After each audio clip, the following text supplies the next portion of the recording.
Hi, I'm Rachel. And I'm Matt. And this is Shame. I Feel Shame. Hi, I'm Rachel. And I'm Matt. Welcome to the Strange and Beautiful Book Club.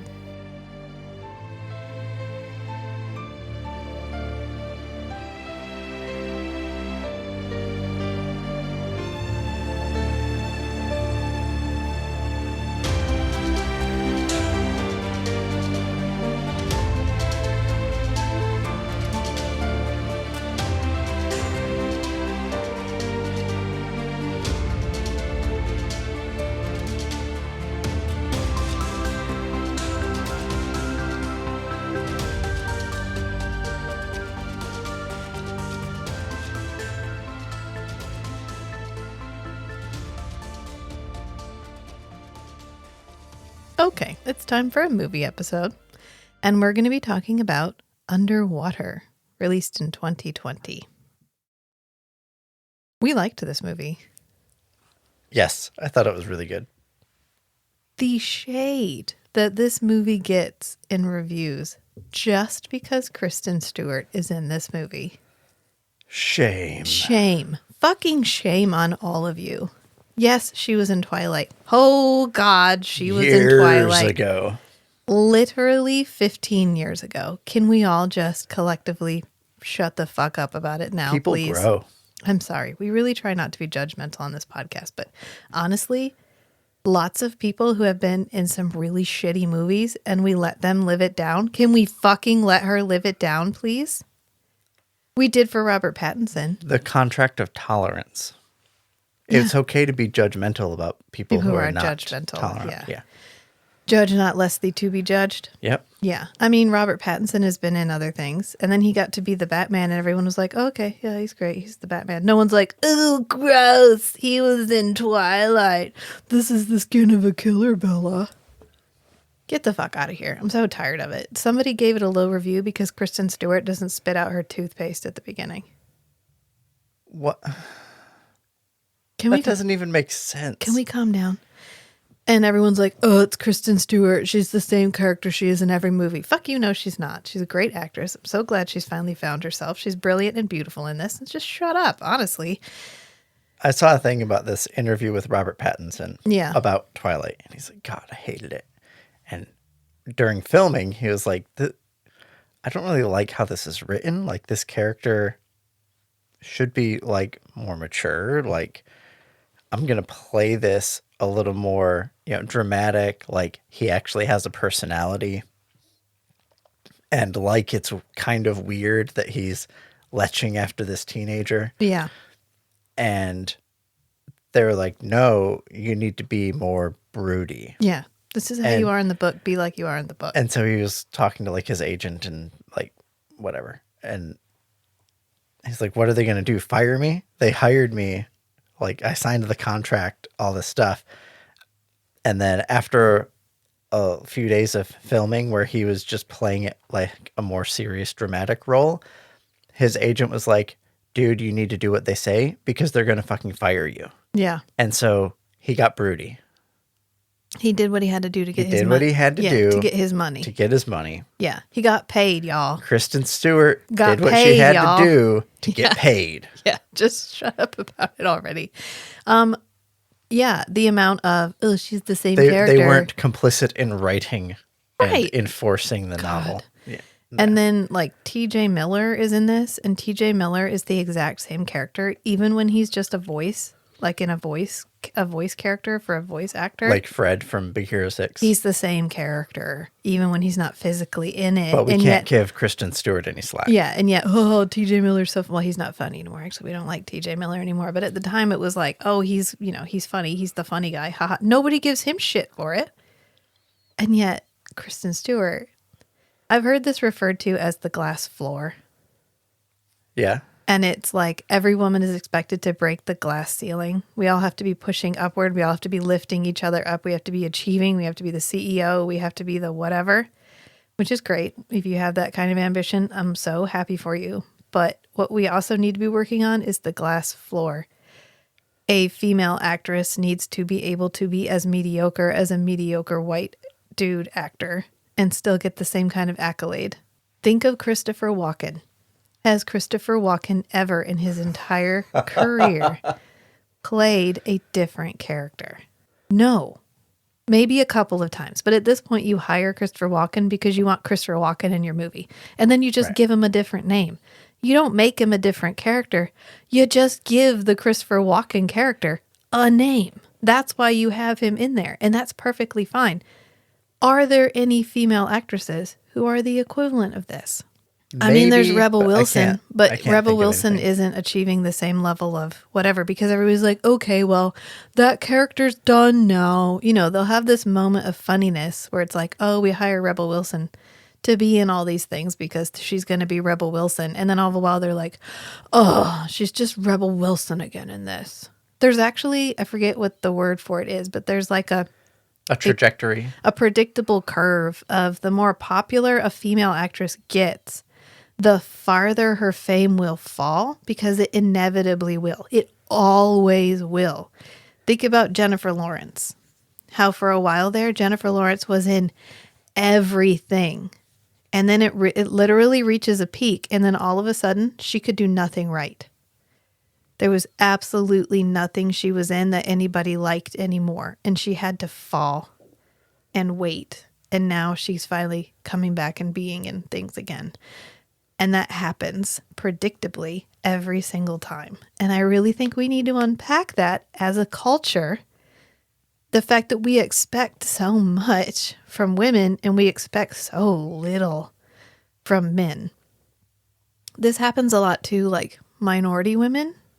Like, oh, Black women are so strong. They're so powerful. They're so strong. Don't put that on them. Of course they can be strong if they want to. But I watched a really good thing that was like, this is not okay because you are creating this expectation. And then when they don't meet it, they're not valid. Right. Then they're not meeting expectations because the expectations are so high. Everyone has the right to be mediocre. Everybody does. There's no bad thing to live a simple life. Okay? Can we all just agree the Hobbits got it right? You can be whatever you fucking want to be. And Kristin Stewart is a great actress. And we all need to just shut up about it. And that's how I wanted to start this podcast because she's brilliant in this. Does she have a couple of the Bella facial expressions? Sure. Spoiler alert, that's her face, you guys. It's probably just, this is what Kristin Stewart looks like when she's feeling that way. This is just her anxious face. I'm so sorry. Is she supposed to change that? It's like the Florence Pugh frown. Everybody got on Florence Pugh about the frown because when she makes a serious face, she has a little frowny face. It's really cute. And everyone's like, oh, the Florence Pugh frown. Like the way that I saw a thing about Ryan Gosling. Yeah. And how there's a bunch of movies where he'll have like a dance. And then at the end of the scene, he does a couple steps from that dance as he's exiting. Yeah. And then he puts on sunglasses when he's being dramatic. Right. There are like trademark gestures and men get them. Things, right? Men get them. It's fine for him to have them. But if a woman has it, it's like, oh, she doesn't know how to do anything else. Oh, God. Yeah. I'm sorry. I think I've been spending too much time with film bros. I just needed a minute there.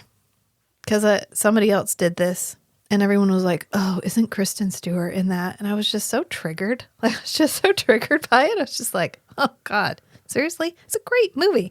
And then the other thing was, a lot of the reviews said, oh, it's an alien clone. It's just an alien clone. This is not an alien clone. Are you familiar with the concept Have you watched either movie? Are you familiar with the concept of a genre? Do you know what a genre film is? Are you aware? Yeah, there are these things where you have sometimes extremely granular classifications of a type of movie that somebody is looking for. I am a horror fan who is a fan of humans in a desperate situation in an alien environment. There's a genre for that, guys. Or aliens in a human environment. Anything. I want the characters to be in a hostile environment attempting to survive. whether the environment itself is the only villain or whether there is an additional villain in the alien environment, cool. I'm good. You want to stack that shit? Not a problem. This is literally what a genre is. If you're a fan of a vampire movie, there's a fucking checkbox. There's a whole checklist of things that happen in vampire movies. I was watching one the other day. We were clearly set up to believe that this one vampire character was the bad guy. And I was like, it can't be them because everything's pointing to them. There must be a mystery other vampire. And sure enough, they're fucking... Right, that's the trope. That's the trope. And there it was. And am I mad? No, I am not mad because I set out to watch this movie and that's what I was expecting. There's nothing wrong with tropes. I used to be in this writing group and there was this one guy. There are tropes for a reason. I was in this writing group and there was this one guy who used to get on everybody. Oh, that's just a trope. And I was like, excuse me, they are signposts on a road and I know I'm traveling in the right direction if I see them. That is what a trope is. Can you be a little trope heavy? Sometimes.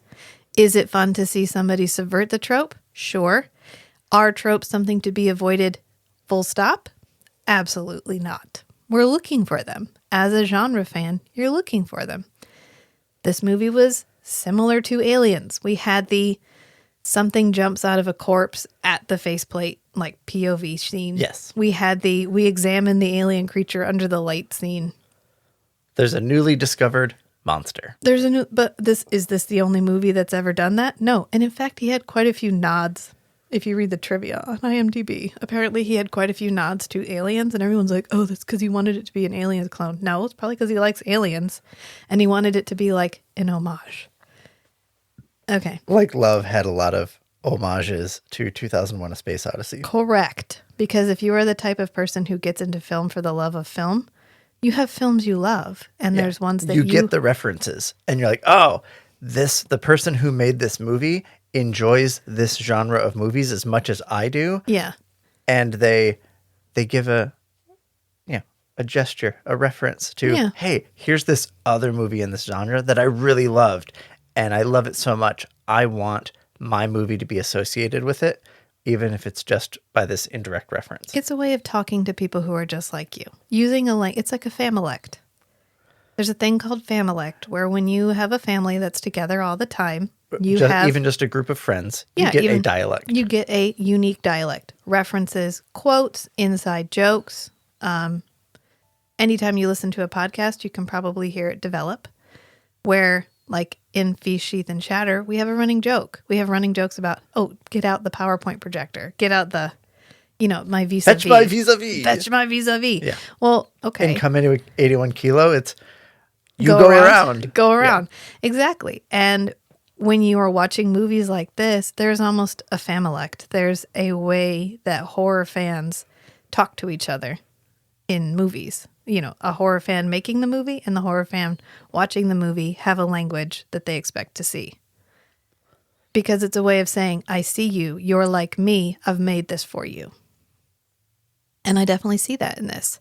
TJ Miller is in this. TJ Miller has become problematic since this was filmed. This was actually filmed. I think principal photography was mostly in 2017, even though it's not released till 2020. Right, and then it kind of got put on hold until Fox. Yeah. 20th Century Fox bought it, and then they finished it. Right, and it was done. Well, finished releasing it. Yeah, but the whole shit with TJ Miller happened in 2018. So he's, I think the funniest part about this is that the entire crew thought that stuffed rabbit was going to get replaced with a CG rabbit. Yes, they told everybody that this stuffed rabbit was going to get replaced with a CGI rabbit so that this guy had a live pet rabbit with him down in this station. And so everybody treats it super seriously. Right. But then they were like, no, we really like it. That it's just this stuffed rabbit. It gets treated like a real rabbit. Absolutely perfect. Oh, I love it. So, because, our son has a stuffed rabbit that is his. He will one day be some kind of high-powered science inventor, mechanical engineer, explorer, who also has his stuffed bunny in a hip bag.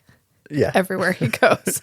So I was totally on board with that. That was bunny hysterical. Bjorn. In fact, there's a whole bunch of Alice in Wonderland references. We get the bunny rabbit.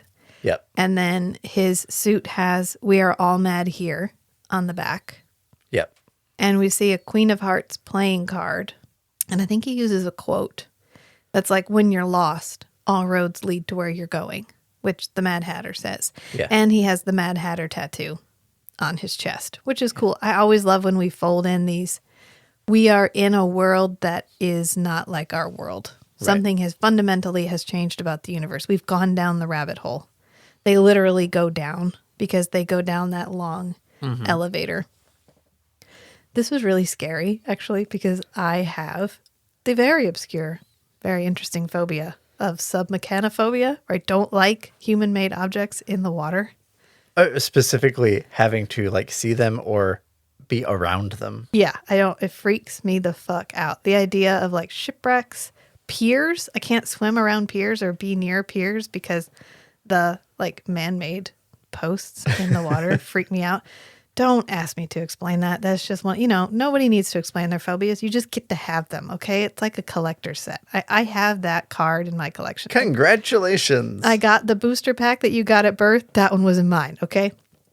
So this whole thing is submechanophobia nightmare because they are in a man-made thing at the bottom of the ocean.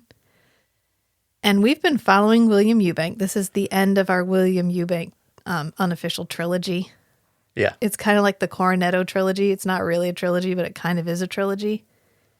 Do you know what the Cornetto trilogy is? Or the Man with No Name trilogy. Yeah. Actually, I think that's the same character. But the Cornetto trilogy is Shaun of the Dead, Hot Fuzz. Oh, okay. And I think At World's End. They all have the Cornetto ice cream thing. Ice cream thing, yeah. So these are connected but not the same. So Love takes place in 2039 to 2045. Signal takes place in 2014, and this movie takes place in 2050. And there's actually somewhere in here a reference to Captain Lee Miller. He's in the credits. He's in the credits. He's credited everywhere. Gunnar Wright is credited everywhere as being in this movie. I could not find him. If you guys can find him or whatever reference we're supposed to be finding to him, let me know. Because we would love to see it. I tried to, even Googled it. Reddit was no help. I mean, Reddit is no help normally. But normally there's at least one film bro on there who's like, "Oh my God, I can't believe you didn't see it. It's so obvious." And then jeez, it's not that hard. Look, I got the clip for you here and I put it up on YouTube. Yeah. The like 3-second clip. No, you were way fine. You were way too helpful. It's more like maybe if you watched it again and you actually put your phone down and paid attention, you'd find it. Yeah, I guess the areas of Reddit that I used to hang out on were more. Well, Reddit is a thing of the past. That's not a thing anymore. It's been taken over by. I don't want it. That's a rabbit hole of insulting people that I don't want to insult, because if you want to live in your parents' basement in this economy, Rachel, fucking go for it. What? I don't want to insult people. If you want to live in your parents' basement. Listen, you didn't listen to the rest of that, did you? I said, in this economy, fucking go for it. Makes a lot of sense. Okay? All right, fine. There's a lot of baggage associated with the implication that you're living in your parents' basement. Well, we lived in my parents' basement for a while. And there's a lot of baggage there. It's fine. We've done it, so I can say it. So, anyway, my whole point in that, thank you for interrupting me, was don't go on the internet and insult people. Just, don't do it. I mean, what does it achieve? What itch is that scratching? Dopamine. Oh, that person. People can get dopamine from conflict. That's why internet trolls do what they do. All right. Well, BetterHelp is not our sponsor, but they are affordable. And if you want to sponsor us, BetterHelp, I will give out my code to all of those people. And therapy works. Therapy works. So anyway, we start out. If I have a complaint about this movie, if I think this movie couldn't be improved at all, it would be to give us some more status quo. Yeah, like a baseline of what life is like day to day on this station. Right. Before the disaster happens. Correct. Because we get I don't even know what this place looks like. Maybe this is the normal day to day. I don't know. I don't think so. I don't know what this place looks like before it all collapses. So I don't have like a sense of, oh my gosh, that hallway used to be like this and now it's like this. Or even a sense of scale of like, oh, I have to go over to this part of the station. Right. And then we get like a 2-minute like montage of them having to go through hallways and ride, a subway car thing, whatever. Just to give us a sense of this thing is massive. And then they get isolated in one part and they have to get to the opposite end. Right. Like if we'd gone down that tunnel, you know how they end up in that tunnel and they're on that little tram in the water. If I'd seen that at the beginning of the movie, all lit up and bright. A montage of Kristin Stewart, like finishing up her work for the day and then commuting back. Yes. And like montaging up this giant elevator, like the CN Tower or something. Yeah. And then she's doing her like teeth brushing thing where she doesn't spit her toothpaste out. Oh God. 1 out of 10 stars. So I think that would have helped significantly, but I think they were really trying to shoehorn in the 1.5 hour runtime. I think they were trying to maximize the 1.5 hour runtime.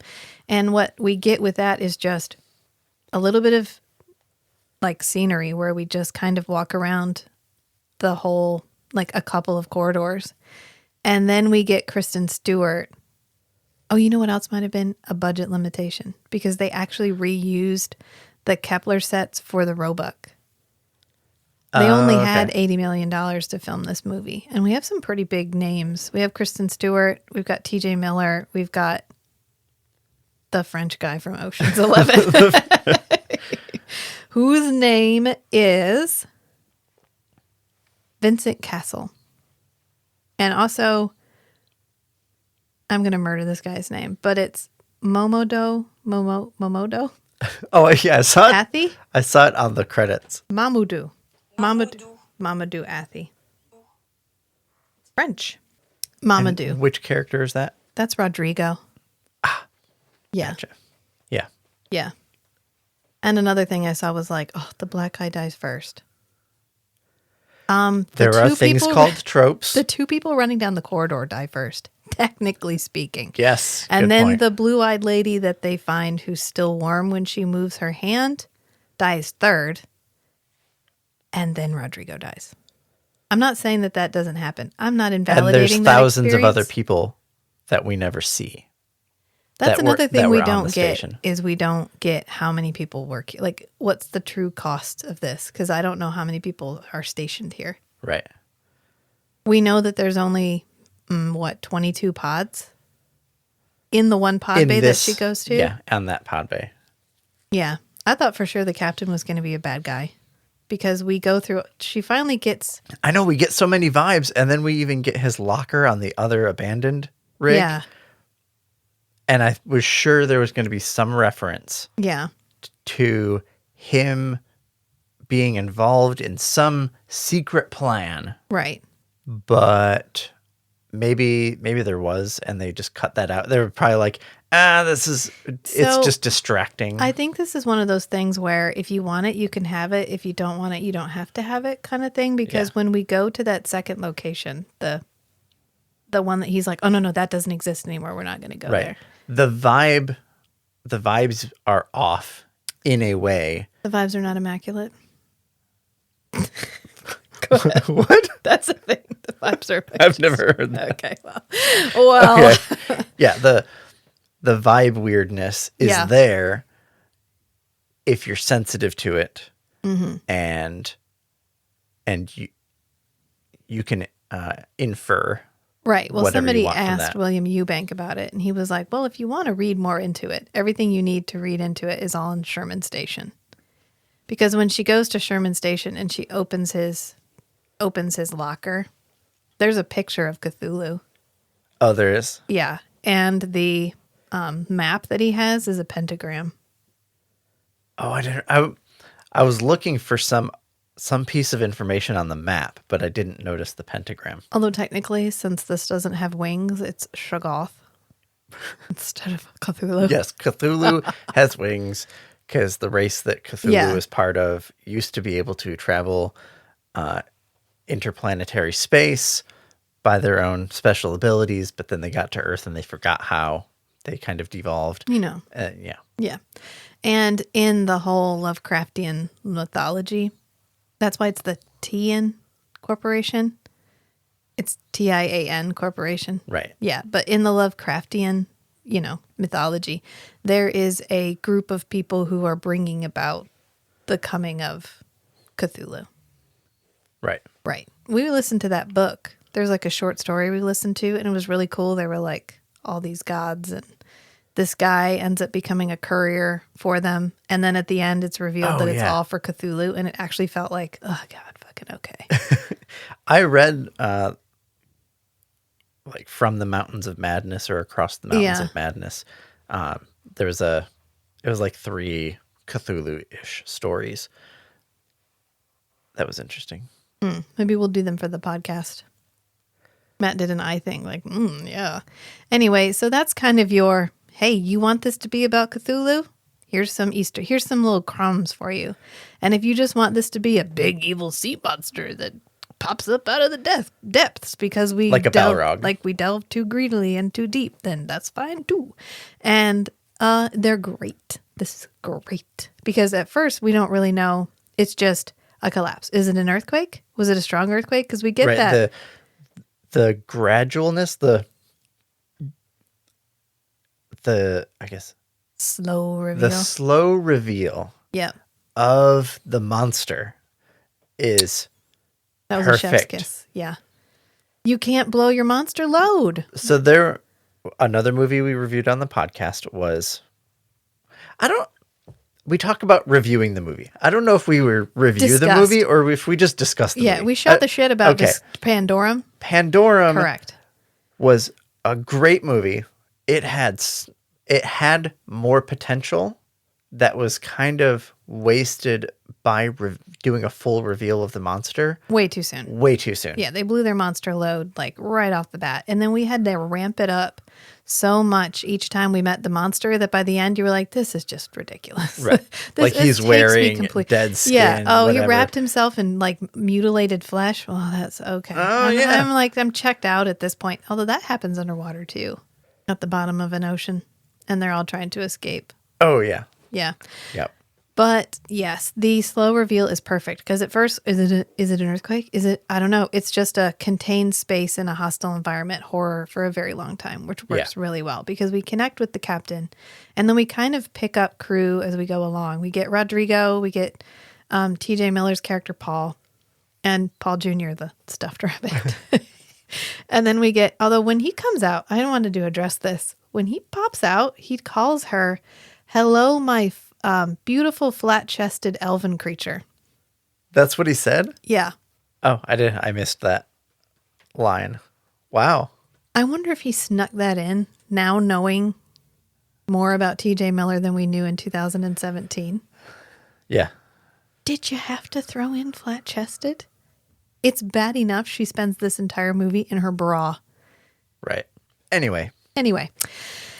We pick up these characters. We finally end up in kind of the command center. And this is when the character who very improbably survives the entire time. I had no idea Smith was... There's no way. There is no way the character named Smith survives the whole movie. I like that Smith, the like macho, like ex-military guy, ends up getting saved by the 2 women. Yeah. Maybe that's another reason why it gets such a low review. They're like, oh, there's no way. Ooh, because he gets incapacitated. Almost immediately. About halfway through? Yeah. Yeah. And then once we get into the major conflict, he gets incapacitated like immediately. Ends up getting saved by the woman who loves him. Yes. Yeah. So he plays a recording of something that happened out at the drill site. And it's like a... Roebuck? Roebuck. the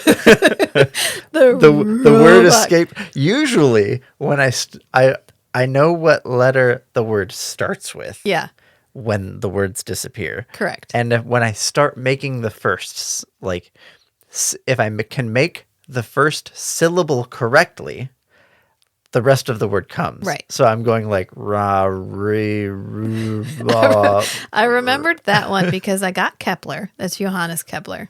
And then I got Shepherd. But Roebuck, all I could think was Sears and Roebuck? Sears and Roebuck? That's incorrect. That's not it. Nobody calls Sears and Roebuck anymore. In fact, I think Sears isn't even in business anymore. What could it be named after? The name got bought by somebody else. Yeah. Well, I just kept thinking Sears and Roebuck. Yeah. Don't think that's it. So yeah, the Roebuck. They play the drill sound, and it's like a horrific monster sound. Yeah, it's the people screaming. There's like level 10 or... And they're like, oh, okay, that's... but then it keeps playing, and there's other like movement sounds. Yeah. After all the people screaming stops. Correct. And then there's a monster roar. Yeah. And they cut it off, and they're all like, oh shit. And the captain's like, well, cool. So we're going to walk to the Roebuck. And they're like, we're going to what now? And he's like, we don't have the submersible. We don't have any pods, but we do have our like underwater spacesuits, which look really cool and very, very Warhammer. I was like, oh, that's okay. You are a walking Warhammer mini right now, but that's fine. So they look really cool. Then we've got those. We're going to go down to the bottom, and then we're just going to go to this tunnel. We're going to travel in this tunnel as far as we can, and then we're just going to walk to the Roebuck. But the reactor's about to go. Yeah, so we got to go because they're like, how are the cooling towers? And she's like, well, they exploded, so they're not working.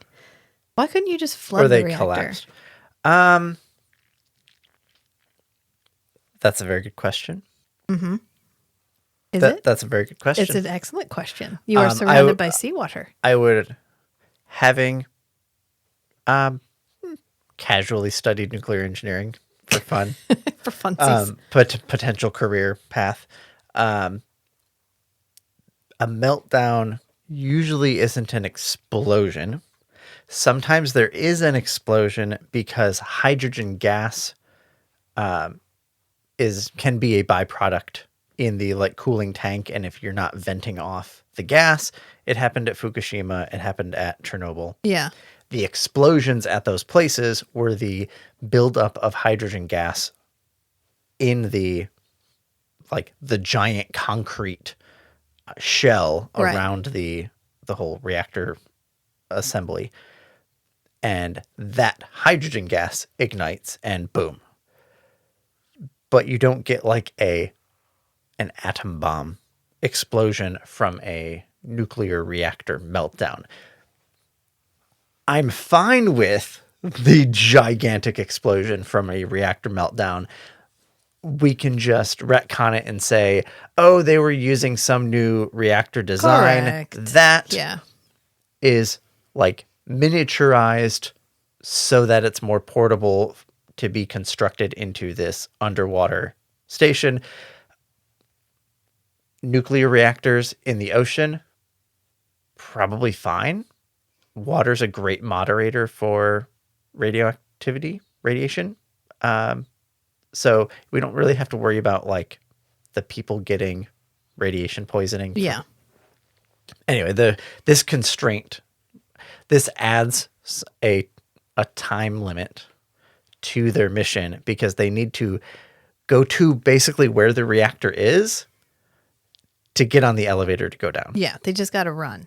It gives us a ticking clock. You need to have a ticking clock. We get a sense of urgency. Every story, if you want it to feel urgent, has to have a nuclear explosion is a great and it works. Plot device for urgency. Correct. And so we end up on this pod going down, and then we get to the bottom. Well, we get to like halfway down. There's another like elevator car at the level they're approaching. Yeah. And it's a pod. It's one of the escape pods. Oh, it's one of the escape pods. Yeah. Oh, and in the very beginning, when we're like going down the tube to show, the depth at which we are, we see that there's multiple platforms. Yeah. And so they're not just going through one platform, they're going through a whole bunch of platforms. And so one of these platforms has a pod there. And so they go out to investigate it. Got stuck.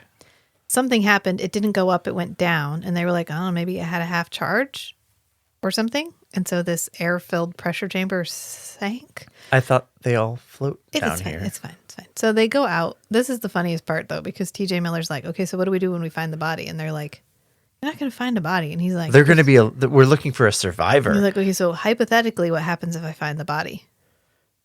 And then they take like nail guns because Smith says, I'm thinking about the thing that we heard on the recording. Yeah. Thank you.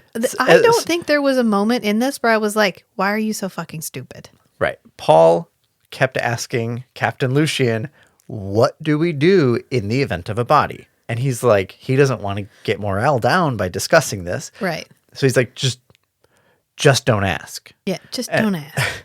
So, and Paul is getting more pressing. And Smith is like, I know what to do. Oh, great. There you go. Thank you for, and Lucien, so happy. Like, thank you for diffusing that situation. I'm trying my best to keep everybody from depressive thoughts. Yeah. Yeah. And then they find that guy's wallet. Maybe that's where Captain Miller is. I didn't even look at that picture. I don't know. They're like, great, we can buy something with his credit cards. And of course, it's all covered in like slime. Yes, the whole thing is covered with some kind of, looks kind of jellyfish tendrily. Yeah. But it looks like it's growing on it, or like it's moved and to kind of encompass it. Yeah. And the limited field depth with the light, the way they have light, but it only goes so far, does so much to increase the overall tension of this movie. And then we finally, shit happens. This is our first hint that there is something out there because something jumps out of the body and they shoot it and they bring it in and it's this weird underwater sea creature looking thing. And something hits the hull. And this is when Paul goes, do you guys think that's a baby? That was really fun. Yes, because then we meet the daddies, mommies in a minute. Because so some of these scenes feel very like Joss Whedon kind of humor. Did Rodrigo already explode?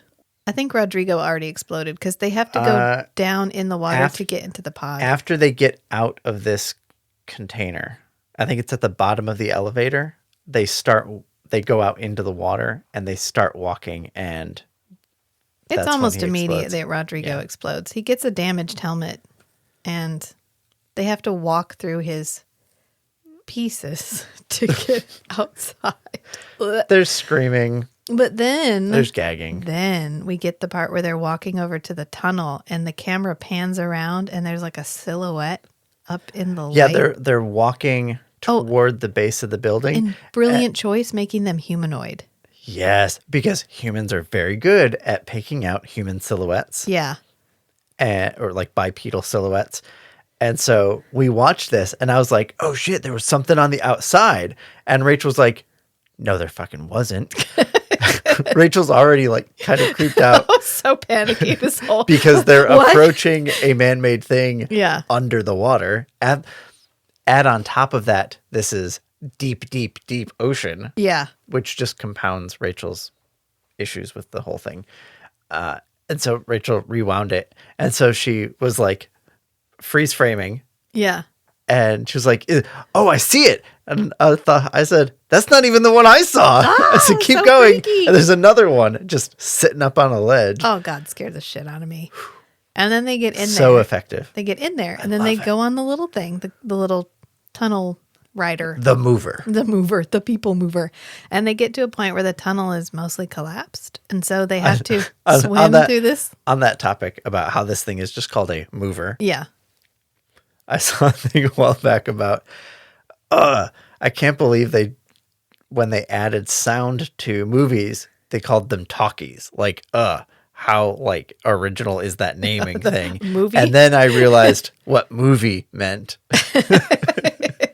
Correct. And so this thing, it moves it's a movie. Stuff. It movie things. Yeah. Yeah.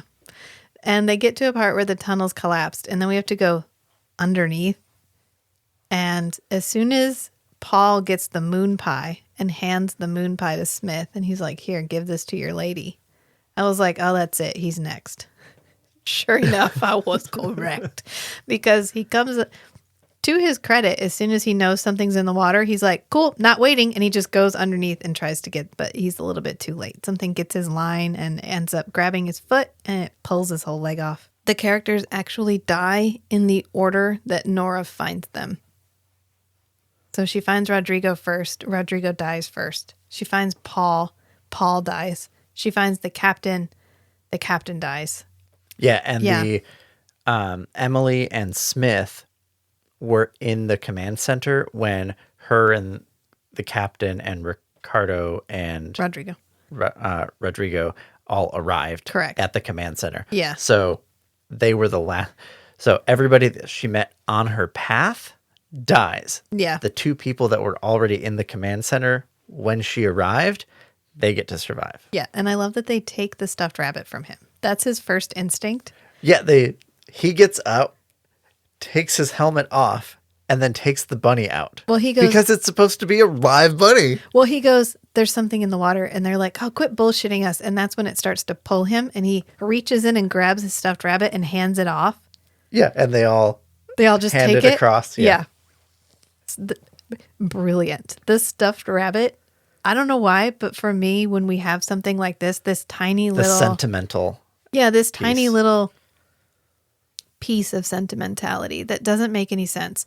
And in a movie where overall the characters do not make stupid decisions, but they are not all hyper competent. I really appreciated when, like, Nora gets through the hallway and they're like, we have to shut the doors. And she's like, oh, like the machine's not working. Yeah. This terminal's not working. And she basically is like, I have to turn it off and on again. Yeah. Like that's her troubleshooting technique. Yeah. And so she opens up the panel, disconnects the power, reconnects the power, closes the keyboard back down, and it works. Yeah. And then a few minutes later, they get to like a server room and Rodrigo's like, are you a computer engineer? And she's like, no, mechanical, but I've been down here a long time. I know how to like reset breakers. Yeah. And so she needs to get this system online. It's not working. So she like reaches in, turns it off and turns it back on again. Yeah. And I really like that she's a mechanical engineer, but she's not like everything. Yeah. She's not the engineer who can solve every single problem. Yeah, I don't mind if a character is just not competent. Like we have the one character, Emily, who is just a research assistant. And so she ends up... But she's very much more like biology research assistant. Right. But at no point is she suddenly capable of firing a gun and being the one who protects everybody. And she doesn't... Making smart decisions doesn't always mean that the character acts outside of what the character is. So the mechanical engineer doesn't suddenly gain knowledge. They're not suddenly great in like a combat crisis situation if they've never been in a combat situation. Like we have that moment later where Nora pushes everybody towards the door and then Shoggoth is the giant sea monster is coming for her and she freezes. Yeah. And it's a little bit frustrating, like, no, go. But that's a thing. That's a thing. Like freezing in the face of danger is absolutely a thing. And she does end up, getting out of it, figuring out how to move past this. But I don't mind when a character is just acting realistically. Right. She didn't like drop her weapon and then run back to try to get her weapon, which took her farther from the door. She didn't do a bunch of... Not like the captain. Not like the captain. Oh, captain. Well, it's okay. That I was tense enough. It didn't feel like anything was done specifically to ramp up the tension. And everybody's decisions felt like something their character would do. Correct. That's what I'm trying to say is, how sometimes you can see the hand, like you can see the horror hand in it where you're like, nobody would do that. You literally just did that to make it more anxious, to make me more anxious. Right. And now I'm not anxious at all because I saw you doing that. I don't want to see you doing it. I want it to feel like a seamless part of the characters. You want the story, the characters' actions to unfold organically. Right. Another criticism I saw of this was that there was no character development. What? We're with them real time for an hour and a half. Character development would you like out of this movie exactly. Because she goes from being slightly unsure of how to save this spider to saving her two friends. And Emily goes from like liking this guy to realizing that I love this guy. Like, and I want to fight I'm for going this. I'm going to walk. Like, I don't know where I'm going, but he's still alive and I'm still alive. I'm pulling him. Out. I'm just going to keep walking. Right. And then Nora ends up sacrificing herself to save Emily and Smith. Yeah. Yeah. Yeah. There's some character growth. It's perfectly fine. I thought it was fine. This isn't the movie where I want to see them. I don't get, time lapse in this. You just get an hour of their time. Yeah. I think at one point she says, a couple hours ago I was brushing my teeth. Yeah. And that's it. I think there is a time jump when Nora finds Emily. There's been a time gap where she was at Sherman. Yeah, Sherman Station. Or Shepherd. Shepherd Station. Yeah. Thank you. Where she was at Shepherd Station for a little while. Yeah. She swapped out to the old suit that was there.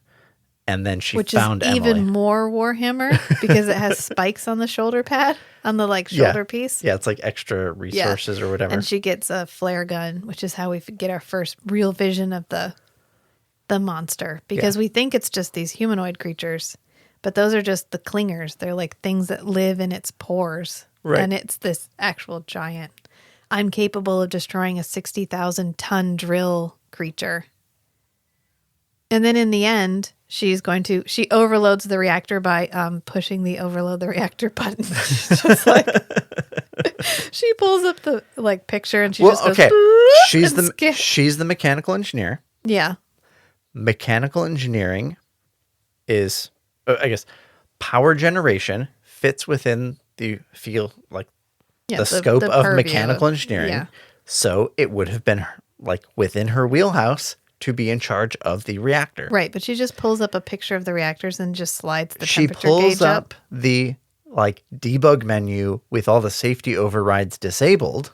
And then boom. That's my take on it. All right, go for it. She overrides it. Then she looks up at the sea monster and she's like, you have 60 seconds because they're going after the pods. The bitch, exactly. Because they're going after the pods. She's got to save her friends. And it tries to run away. Did you notice that? Yeah. As soon as she mentions it's got 60 seconds. Maybe it could sense something about it's getting hotter or it could sense the radiation or something. Right. But she blows it up. But yeah, it's trying to escape this crater that the station is in. Right. And we get plenty of what at this point we know is William Eubanks' trademark slow motion in highly emotional scenes. Yeah, we got that in the hallway with Nora. Yeah, we got it a couple of times. Yeah. We get it right here where the water is pouring down and she looks up and opens her eyes. And this poor chick wears glasses. She loses her glasses immediately. And then she's like, Wilma. That's a very good point. She's like, Wilma, she has to navigate without, I can't see without my subtitles. She does all the rest of this stuff with no glasses. With no glasses. Imagine how badass she'd have been if she had contacts. Or LASIK. Or LASIK. Because she loses her glasses immediately. Yeah. Yeah, and she's not wearing shoes. She never gets to put her shoes on. She doesn't even get a shirt on. Halfway through, she loses her pants because apparently we have to be naked to get in the oversized pressure vessel suit. It's probably a heat issue. It's probably really hot inside. It's possible. It doesn't matter. It's fine. You know what? It's fine because we don't play that for... even though she's mostly naked through most of this movie, I didn't feel like it was part. She's not sexualized. That's what I'm trying to say. Yeah. I didn't feel like we sexualized that. I feel like it felt like part of the background. To me, and even so, Emily was bustier. Yes, but they put her in a tank top. Yeah, and I feel like there was a deliberate attempt to not sexualize anybody. Yeah, we saw more of TJ Miller's ass than we saw of Kristin Stewart's ass because we got a full on zoom camera image of him taking his shredded underwear. Of his shredded underwear, which was mostly to his ass crack. Yeah. It was more of his butt than I ever wanted to see. And it reminded me of his quote from Big Hero 6, where he's like, first I go front, and then I go back. And then I go inside out, and then I go front and back again. Each pair of underwear lasts me 4 days. Yeah. I don't know. I don't know why this movie got so much hate. It was good. It was just pure entertainment. Someone was like, it's just not one of those movies that like makes you think. Did you come to this movie because you wanted it to make you think? How did you think this movie was going to make you think? If you watched Love and then you're like, oh, William Eubank made another movie, I'm going to watch that. Maybe that will make me think the same way. I could see if you didn't think about it much. Yeah. If you were the or you didn't prepare. You weren't like, oh, this one's about an underwater disaster where they're running from an underwater sea creature the entire time. Maybe I'm going to get the same slow, pensive, metaphysical, existential as I got in meandering. Love. Yeah. You know what? That's on you. That is on you. That is not on William. He did a brilliant job in this. He had an estimated $80 million, according to IMDb. It only grossed like $20 million. That is wildly unfair. This was a fun movie. Yeah. I like this movie better than Pandorum. Yes, I do. Yeah. It has a lot of the same feel as Pandorum. It was a nice, tight little narrative. Mm-hmm. We added just enough. Like, you could have an extended edition of this where you gave me more about the backstory of this drill and the fact that, because at the very beginning, it's alluded that the company knows this is a possibility and they don't care. Right. In all of our little text. And then we see the facility itself is pretty half-assed. Like, she's in that bathroom and it looks so janky and old. Right. We're looking at the hallways and things are just like dirty. Yeah. And there you can see cables everywhere. Like, it looks kind of sloppy. Yeah, this feels like a sloppy operation. This feels like something they're expecting to lose. And they're hoping not to lose too much money doing it. The command center looks so like sloppy, like technology-wise. Right. It looks like somebody just slapped it together. And I think that's intentional. Right. I think it's supposed to feel, because we were watching it and there's the part where there's all the concrete, like the concrete rebar, and we're like, you put concrete in a pressure vessel at the bottom of the ocean. Right. And then I was like, okay, I think the impression we're supposed to get is this was a company that gave no shits. Yeah, they under-designed. Yeah, especially the little, when we're going through, we keep getting the advertisements that are like, yes, you're not just part of the team, you're part of our family. Yeah, and it reminded me of, I get all these advertisements for Amazon, and they're like, I started as a warehouse fulfillment technician, and now I'm in charge of UI UX for Amazon Prime Video. And you're like, no, you're fucking not. You are so not. And that's what it feels like, is right now you're just a grunt. The hyper-capitalist exploitation story arc. Yeah, or one time when we were really desperate for a job, I ended up in this door-to-door office sales position. And so I had to go with all these I had to shadow these other salesmen or whatever, which was just this cold calling people and trying to sell them paper. I don't know. It was the most just BS. But they're all like, yeah, if you stick to this for a while, you work for just commission right now. But, I've heard of people making $60,000, $70,000 a month. And I'm like, okay, who? And they're like, oh, a friend of a friend who used to work in this office but now works somewhere else. Okay. So bullshit. So bullshit is what you're saying. So this is the feeling I think they're going for, and I really think they achieve it. And then like she gets to the shepherd station, and this is the funny when it has the use the buddy system. Yeah. TN, like it's illegal to work alone or whatever.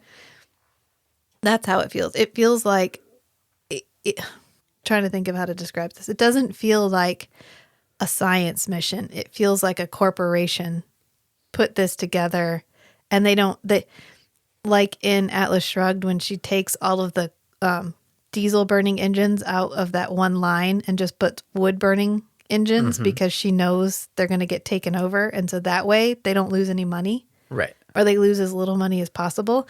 That's what it feels like. And I think they achieved that really well. I think this was really well done. A lot of these effects are actually practical effects. They're not CG. There's even a couple where they're like flipping through the air, and that's done like right. They actually had people do that. Yeah. Rather than animate a model of a person. Yeah. So I think in short, if you've looked at the reviews of this and you were like, oh, never mind. I saw a couple of people who were like, oh, got such low reviews. I haven't even wanted to look it up. Don't do that. Go watch it. It's better than the reviews make it out to be.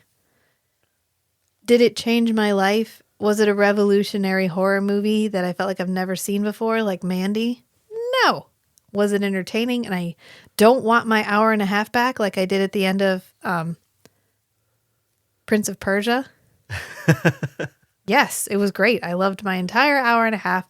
I was thrilled. I was terrified. I was sad. I was on an emotional roller coaster. It was entertaining and enjoyable, and I would watch it again. Yep. And probably enjoy it as much. And probably enjoy it just as much. I'd see more. Yeah, we'd probably pick up more little details. Yeah, I think that's that kind of movie where does it invite you to rewatch it because it's so compelling of a narrative? No, but you watch it again to see like, oh, what other little things did you stick in there? Can I find Captain Lee Miller this time around? Yeah. So I think that's a pretty good summary of Underwater. We've really enjoyed our mini William Eubank deep dive. Thank you, Love, for inspiring this mini journey. Love, brilliant, perfect debut. I have no notes. I cannot believe that man can do that for $500,000. Signal, underwhelming. Yeah. Underwater, excellent marriage of I actually have some money and some access to resources like CG and A-list actors.